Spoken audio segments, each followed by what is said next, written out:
I will say this.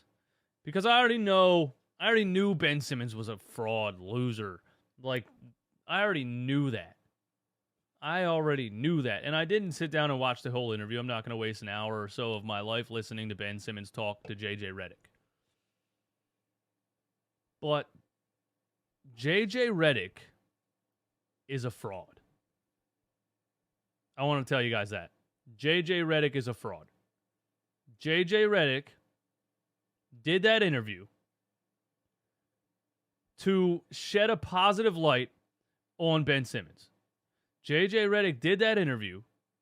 He asked the questions in a way, and with this snarky little laugh, he was being buddy with Ben, and then Ben's trashing the organization and laughing, and they're laughing together. JJ Redick's a fraud. JJ Redick's the same guy that interviewed Jimmy Butler and agreed with everything he said about Brett Brown, but every single time he said, he'd be like, but Brett's my guy, though. I love Brett Brown. He's that guy that is your friend, you know what I mean? And somebody's talking shit, and you see him hanging out with that dude like next week, and you're like, bro, that dude hates me, bro. And he's like, yeah, well, it's just not my business. I don't want to get in the middle of it. He's that I love everyone guy, just to keep his name clean among everybody all the time. He's not honest. JJ Redick's not being honest. He has an honest opinion on Ben Simmons. He has an honest opinion on how Ben Simmons is ruining his own career. You know that. I mean, Kobe Bryant literally told him, if he doesn't shoot, he's going to regret it. And JJ Redick's going to sit there and act like it's all good. And then Ben wants to sit there and be like, yeah, just Philly media, man. Like, I could I post a picture of a car and they'd be like, you should be in the gym. Do you know why Tyrese Maxey can post a picture of a car without the media saying you should be in the gym? Do you know why Ja Morant can post a picture of a car without the media telling him you should be in the gym?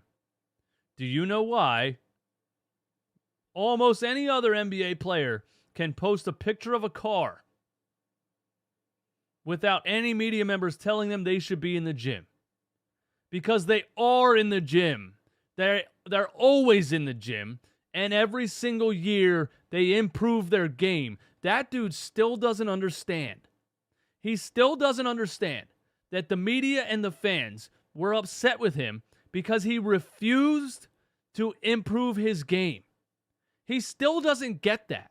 He thinks the world and Philly and anybody else that has something negative to say just randomly hates on him.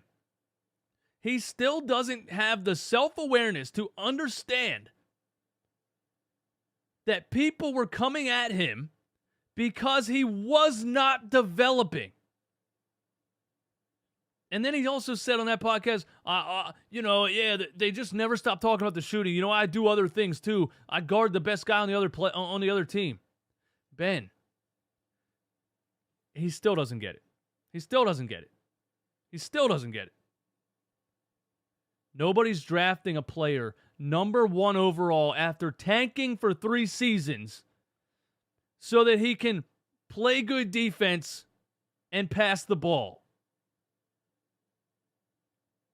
Draymond Green is a great glue guy. He was drafted in the 2nd round, Ben Simmons. You're number 1 overall for a reason. You had the potential. You had the build to be one of the greatest basketball players to ever live if you had the mentality, if you had the work ethic, and you just don't. But he still doesn't understand that people come at him because of his mentality and the fact that he refused to work on his game. He still thinks people just randomly hate him. And he'll never develop anything because of that mindset. He can't look in the mirror.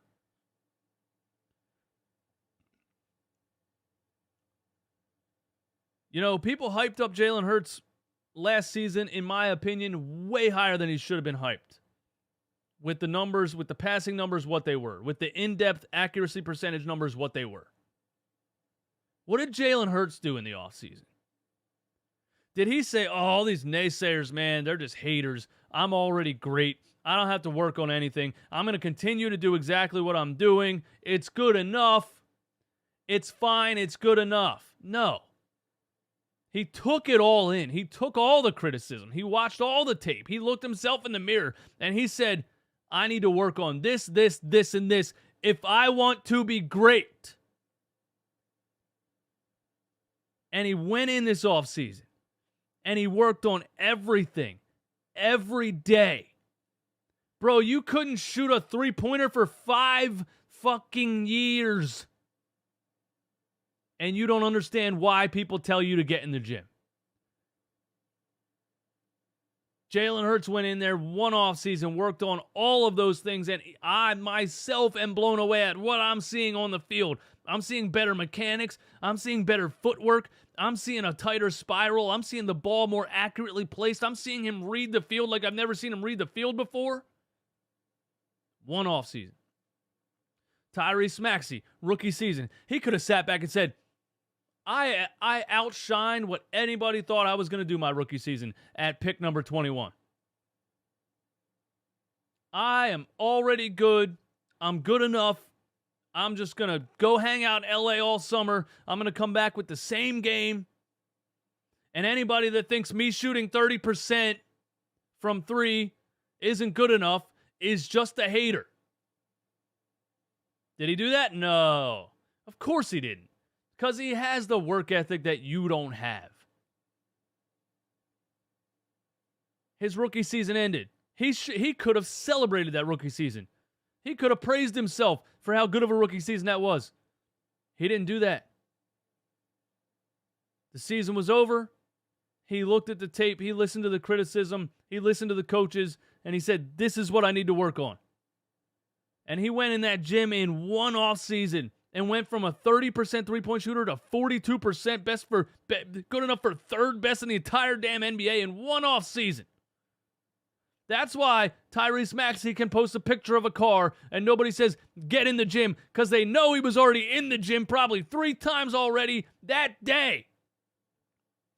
You, sir, are a loser, and you're always going to be one. And he replied to somebody on Twitter yesterday, and he said something like, you can't sit with me. And, you know, that's something that, like, that mentality bothers me a little bit, because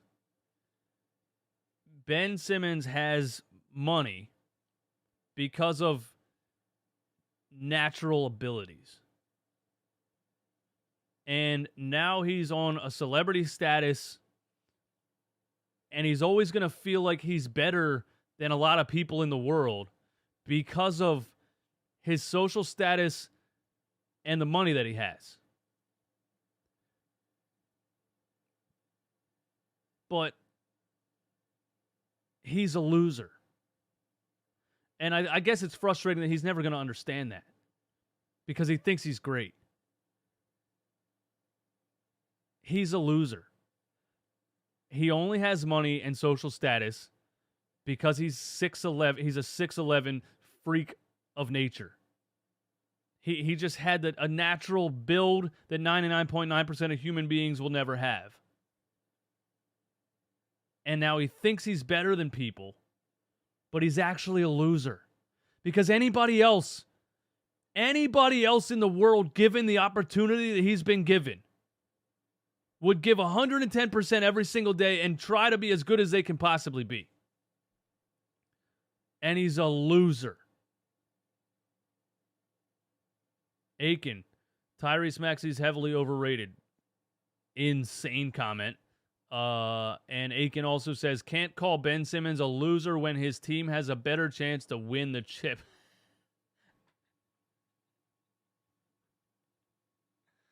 Aiken, just tell us you just started watching basketball last week, man. He's a loser, and you'll see. You'll see exactly. And Brooklyn Nets fans should be concerned about that interview with JJ Redick. Brooklyn Nets fans should be concerned about that interview because he said in that interview, I'm not mad, I said you'll see. Brooklyn Nets fans should be concerned with that interview because he straight up admitted in that interview, I've never worked on anything. This is good enough. I don't need to shoot. I defend the best player on the floor.